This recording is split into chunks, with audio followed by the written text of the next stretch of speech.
We are going to rank the top 10 players in the NBA if everybody was in their prime. Okay. So if every single player playing today was the best version of themselves, and we're going to take turns picking the players one by one. I'll go number 1, Mo, you number 2, Donovan, you number 3, until we build a group list. First things first, the best peak in NBA history, LeBron James would be number 1. Okay. That is quite I simple. agree with you. Now the conversation is wide the fuck open. Is it? I think there's 2 names that are up for wild debate. Mm.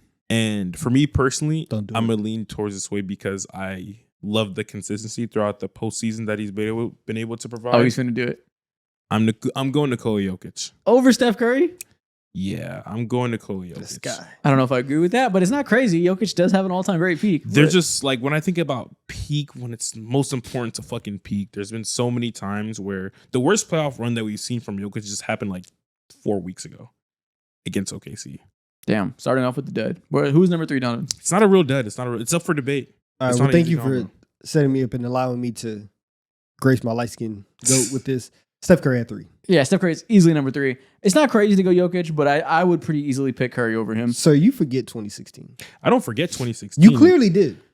You It's clearly just so forgot. hard to take Jokic out of a game offensively, Steph- and he doesn't have. It's Take hard 2016 to, step out of a game. by the nature of his You know game. when you It's did that? hard to. in the fourth quarter after he done wrecked the game for the first 3. The only way to take Steph out of the game is the only reason why you would do it is because they were already up by so much and he wasn't playing in fourth quarters. Oh, okay. Yeah, I'm and I think referencing the Curry- playoffs. Curry is a better peak to me just because he's so good as an off-ball player. He can play with any star and elevate them, and so can Jokic to some degree. But Curry is just as brilliant with the ball in his hands as he is without, whereas Jokic is maybe the best on-ball player ever besides LeBron and Jordan. You could say that. It's not crazy. But the way Curry can influence those around him without the ball, like, It's not crazy. there's almost an argument to put him, goddamn, he's like in the conversation to like, it's a close 2-1. Like 2016 Curry is that amazing. Come on, man. Okay, I'm not upset at No, that. you should feel great shame. Not A feeling mention. shame at all. Number 4, we'll go Kevin Durant. Another player who was always in the conversation for best player in the world, just happened to be playing behind LeBron James and playing with Steph Curry. Okay, it's good. But damn near the perfect basketball player, can play great on both sides of the ball with a lot of different players. Quite the easy pick for me. At number 5, I had a little bit of a tough time deciding who should go at this spot. But throughout a complete sample size, I think I'm going Giannis Antetokounmpo.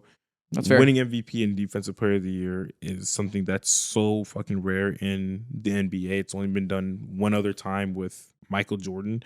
And so doing that, putting up 50 in a closeout game, hitting like 15 straight free throws or whatever it was, as well. When we all know damn well that's an insane weakness of his too.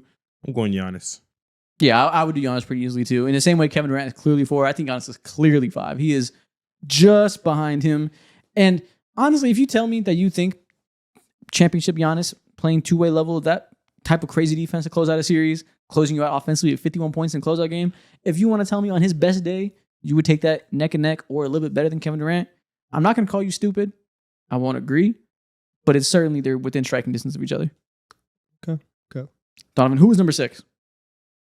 Shai Gilgeous-Alexander. Oh, I did not expect that. Jesus Christ.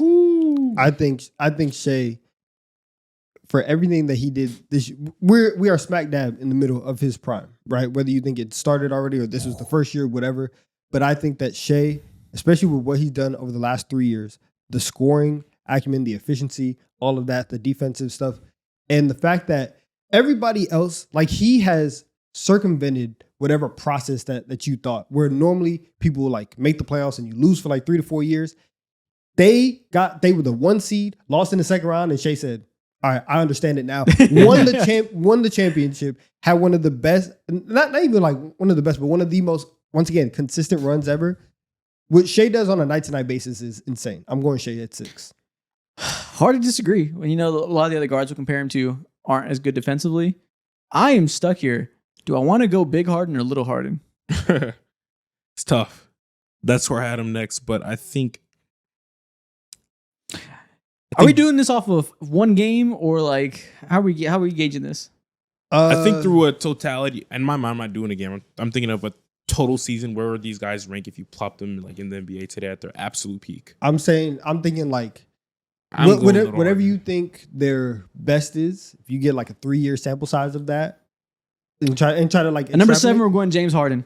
I Wow. really want to go Joel Embiid because Okay. a two-way play, his scoring is just as great at his highest level, but the injuries, he just never put it together, and I can't ignore that.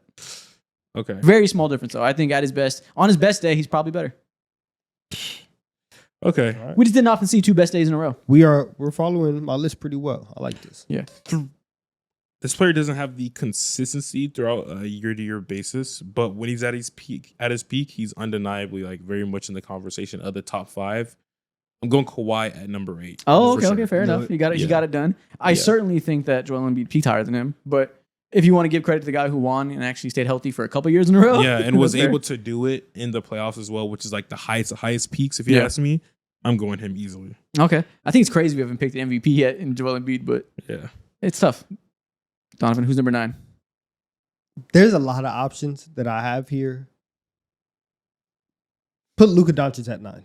Oh, Whoa. Put Luka at 9. I think whatever you think about the first 4 years, if that's prime or pre-prime, you've seen Luka be first team all NBA multiple times.